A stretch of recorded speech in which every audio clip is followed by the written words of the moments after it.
All right, so welcome back to the baseline on episode 6. Today we got Savani back with us this week and Eddie Montanez.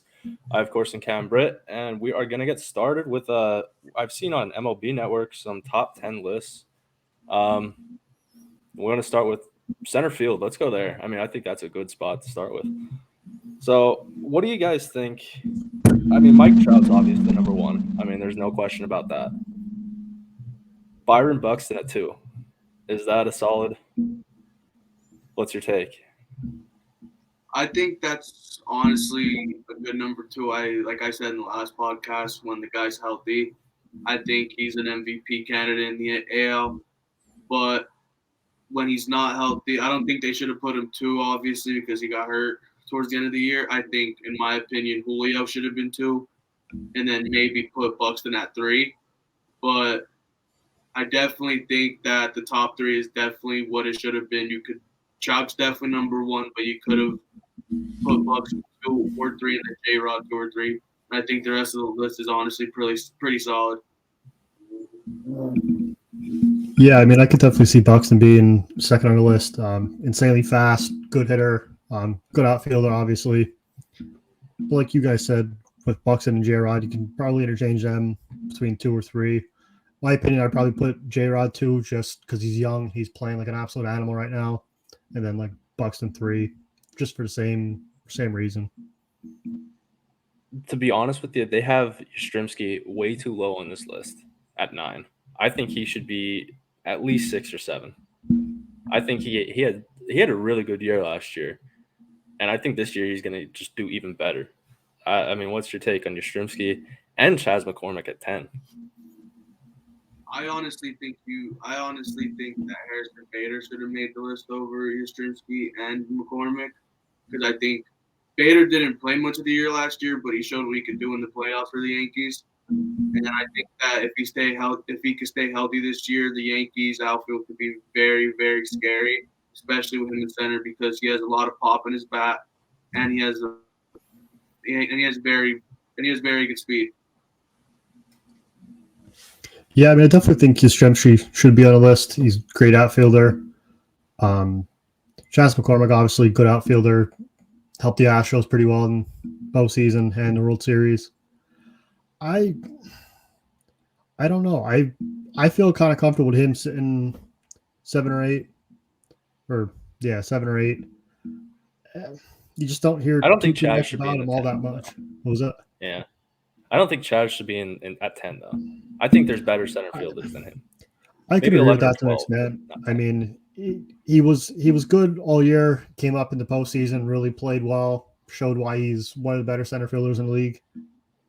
I also like Michael Harris and Brian Reynolds being on the list too. Brian Reynolds being on the Pirates, there's absolutely nobody really there except him, and he kind of helped them out all year. Power bat, good outfielder. Definitely think he deserves to be on the list. I don't know if I put him. Was it 6? I Yeah, don't know if I put him that high, but I think he definitely deserves to be on there for what he's doing for the Pirates this year.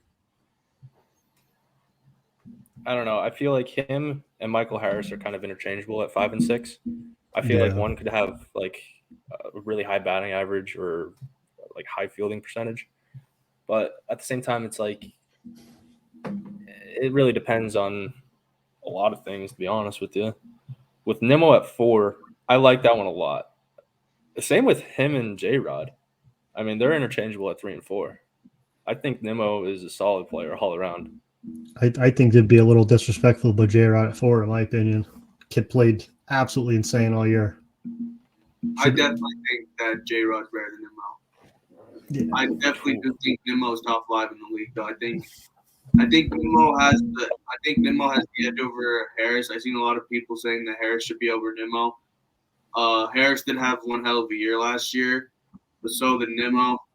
And I guess we'll have to see what this list could do this year because there's a lot of very talented center fielders on this list, and I'm excited to see what all of them could really do this year. Yeah, I mean, absolutely. Michael Harris came out this year, was an absolute stud. Um, yeah, I mean, he definitely probably outplayed Nimmo this year. Not saying Nimmo doesn't deserve to be on the list either, but I mean, just for how young Michael Harris is, rookie year coming out, I mean, he really tore it up. you want to move over to right fielders? Now, this is a list that I disagree with a lot. So, Judge at 1 makes a lot of sense. Mookie at 2, Yeah, baby. not a huge fan, to be perfectly honest with you. I think Kyle Tucker should be at 2. And Mookie Betts at 3. Harper, now this is from a Phillies fan standpoint here. Harper should not be on this list because he's DH. He's been DH. Like, he hasn't played right field since like 2 years ago. So it's like, why is he in with the right fielders? He should be on the DH list because we don't know how good his arm's going to be when he comes back. He could never play right field again. Yeah, but I mean, I guess So- by definition, he's still considered a right fielder, even though he's been DH. And Yeah, but I mean, you're right to an extent. I mean, I can see why they would put him on the list, but I feel like you know. knocks whoever's 11 on this list, like, knocks them right out because he's going to be an automatic pick for right field, even though he's not really playing right field. I don't know. It just kind of sucks. But yeah, let's hear. Do you think Mookie Betts is at 2 on your list? Like, I'd probably put him I don't 3 in know. my opinion. I mean, Mookie's Mookie. He's always been, always probably will be Mookie, but you just didn't really hear a ton about him this year as of past years. Like you said, Kyle Tucker, 2.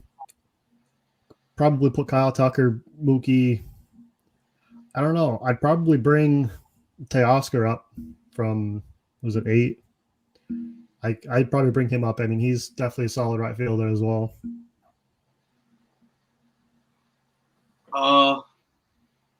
I think honestly Mookie does deserve that number 2 because last year wasn't one of his best years, obviously, but every year before that was just stellar.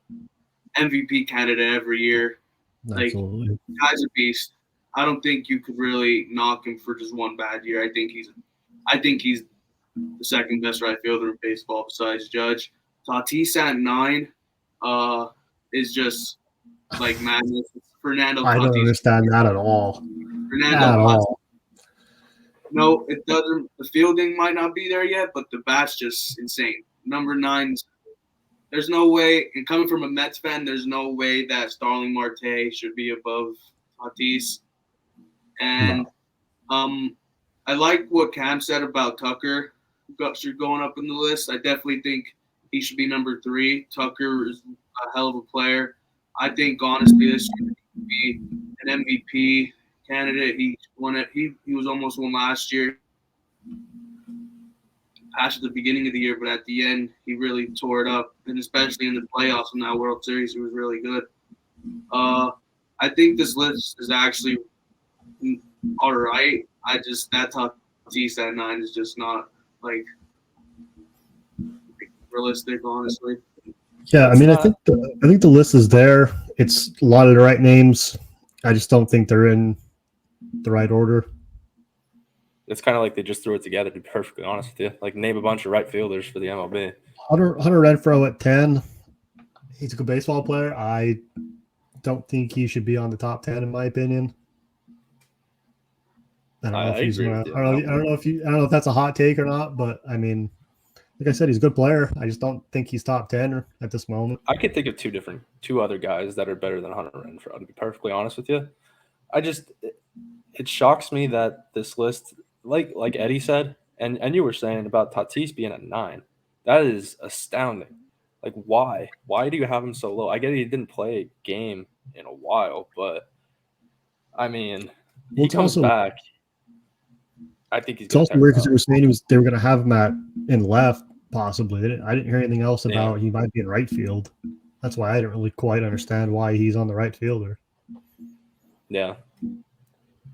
I do like What about- Hunter Renfroe at 10 though, because I feel like Hunter Renfroe is a real good baseball player, and I think that him in right field and a Judge next to him in Los Angeles is going to be real good. And then whoever they decide to throw in left will be a mystery as of right now, I think. But I think Renfroe and Trout's a very solid start to the Angels outfield as of right now. Do you think Acuna Jr. and Springer are interchangeable at 5 and 6 there? Because I think you could drop Acuna Jr. down to 7, maybe even, because his postseason was not good. I mean, I would say you definitely keep Acuna 6 or 7. It just kind of sucks for him because the past year or two he's been struggling with some injuries that definitely affected, how everyone thought about him. I mean, I still think he's one of the better players in the league, better hitters, better young players. He's just having a hard time with them injuries.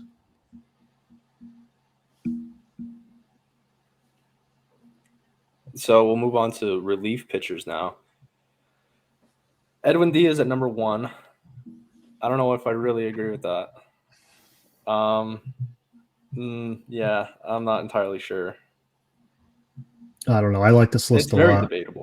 I couldn't think of anybody else that I could put on here except number 9, Jason Adam. Not being a biased as a Yankees fan, but Clay Holmes had a really good year. That's what I'm saying. Like the disrespect that they're giving both the Yankees and the Phillies. I think Sir Anthony had a fantastic postseason there, but the disrespect that they're giving us, I don't know. I think Felix Bautista from the Orioles should be on here. The guy had a 2.1 ERA, about 15 saves. He had more saves and a higher ERA than Andres Munoz, who's number 7 on the list for the Seattle Mariners. And I also think Josh Hader not being on this list is an absolute it's bizarre. Is absolute anarchy. Yeah, he had a 5.22 ERA last year, but look what he did to the best. Look what he did to the best hitters in baseball last year. Look what he did. That's what I mean. I'm a big fan of Josh Hader to begin with too. I couldn't believe he wasn't on here either, but I know he did struggle after his trade. But I don't think that deserves to knock him out of the top 10, in my opinion. Like you were saying. Do you think he was better in Milwaukee? Absolutely. Than he was with the Padres? Yeah. Maybe like that hurt him towards the end of the year. I don't know. I don't know who makes this list. Comfort zone going to San Diego. I don't. Maybe he hit his strides in Milwaukee better. Same with Soto. Find out this year. Yeah. I don't know, man. The lists are not looking too sweet. But if we were to make our own lists, let's start with the top 3. Let's do only 3 players. So top 3 right fielders right now. Zavani, you start. Obviously, we got to put Judge number 1. I mean, he's an animal. Like we said, I mean, Judge, Mookie, and Kyle Tucker probably be my top 3. Swap Kyle Tucker and Mookie Betts to 2 or 3, however you want. I definitely think those are 3 in the league right now. What about you, Eddie? I agree with Zavani with Judge number 1. Pretty sure everyone will have Judge number 1. 62 home runs, one of the best seasons we've all ever seen with our own eyes. I definitely would keep Mookie at 2. Guy's a stud. One bad year doesn't make up for what he did in the past, how many years he was in the league. The guy's a top 3. In my opinion, he's a top 5 outfielder in the MLB all around. Yeah. So I like him for number 2. And then for number 3, I'm going to go with, honestly, Acuna Jr. He's young. I like him a lot. That arm is just absolutely insane. And when he stays healthy, just like Byron Buxton, when he stays healthy, he's a problem. He's a problem. So that's probably my top 3 right fielders in the MLB right now. Acuna, Betts, and Judge. Yeah, I mean, absolutely. If Acuna could come back to how he was before his knee injuries, I think he'll be easily top 3 next year. I'm going to bump Mookie down to 3 and put Kyle Tucker at 2 with Aaron Judge at 1. I mean, that could be debated, but I just think I think Mookie had a better year last year, obviously. Or Tucker had a better year than Mookie last year. But that's what it is. So let's hear your center fielders now. I mean, obviously, you got Mike Trout, number 1. That's not debatable. Who's your 2 and 3? So, like you said, Trout, J-Rod, Buxton, probably. I mean, if Michael Harris keeps performing the way he's been, I could see him at 3 next year. Oh, I definitely agree with Zavonchik. Trout's number 1. I definitely like J Rod number 2.